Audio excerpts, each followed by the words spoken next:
వెళ్ళొస్తా ఓటీలు వస్తా కదా ఓటింగ్ సార్లు మనం గమనిస్తుంటే మటుకు నేను గతంలో కూడా ఇదే బూత్లో 2004 వేసాను, తర్వాత మున్సిపల్ ఎలక్షన్లు వేసాను, తర్వాత 2009 వేసాను, 2014 వేసాను. అలాగే ఇప్పుడు కూడా చూస్తుంటే గతంలో కంటే కూడా ఎక్కువ రద్దీ ఉంది. బారులు తీరిన జనం కనపడుతున్నారు. అలాగే కొంత అక్కడక్కడ కొంత మిషన్లు మొరాయించడం వల్ల ఇక్కడ ఈ 3వ నెంబర్లో అయితే గంటన్నర పనిచేయాల 8:30 వరకు, అలా 4వ నెంబర్లో అయితే 10:30 వరకు పనిచేయాల. సో కొంత దానివల్ల కూడా కొంత లైన్లు బాగా బారులు తీరిని మళ్ళీ అన్ని రెక్టిఫై చేసి చేసుకుంటూ పోతాను అనుకుంటా. అయితే ఈ సరళ చూస్తుంటే రాత్రి 10 దాకా కూడా ఓటింగ్ జరిగే పరిస్థితి కనపడుతుంది.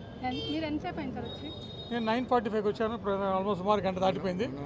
సో యాక్చువల్గా ఎందుకంటే అంతకుముందు గత 1.5 అవర్ పనిచేయలేదు కాబట్టి కొంత జనం ఆల్రెడీ లైన్లో ఉన్నారు కాబట్టి కొంత సమయం పెట్టుండొచ్చు. బట్ ఇప్పుడు కొంచెం ఫాస్ట్గా వెళ్తున్నట్టు కనపడుతుంది. అది ఓటింగ్ శాతం గతంలోకి పెరిగే అవకాశం కంటే రాష్ట్ర వ్యాప్తంగా కూడా మాకు వస్తున్న సమాచారం బట్టి ఓటింగ్ శాతం గతంలో కంటే కూడా పెరిగే అవకాశం ఉంది. సో ఎందుకంటే అది అనేక కారణాలు ఉండొచ్చు. త్రిముఖ పోటీ అవ్వచ్చు. 2014లో అది ఇద్దరి మధ్యన పోటీ, ఇప్పుడు ముగ్గురు మధ్యన పోటీ ఉండొచ్చు. లేదా ఇతర అంశాలు చాలా ఉండొచ్చు. ఏదైతేనేమి ఓటింగ్ శాతం బట్టి కష్టంగా పెరుగుతుంది. చాలామంది యువకులు కూడా చూసాను ఫస్ట్ టైం ఓటు వేస్తున్నారు చాలామంది. అదంతా కూడా మే 19 చెప్తాను. ఎందుకంటే నిబంధనల ప్రకారం ఓన్లీ మే 19 సాయంత్రమే చెప్పాలి. ఈ లోపల చెప్పడానికి సార్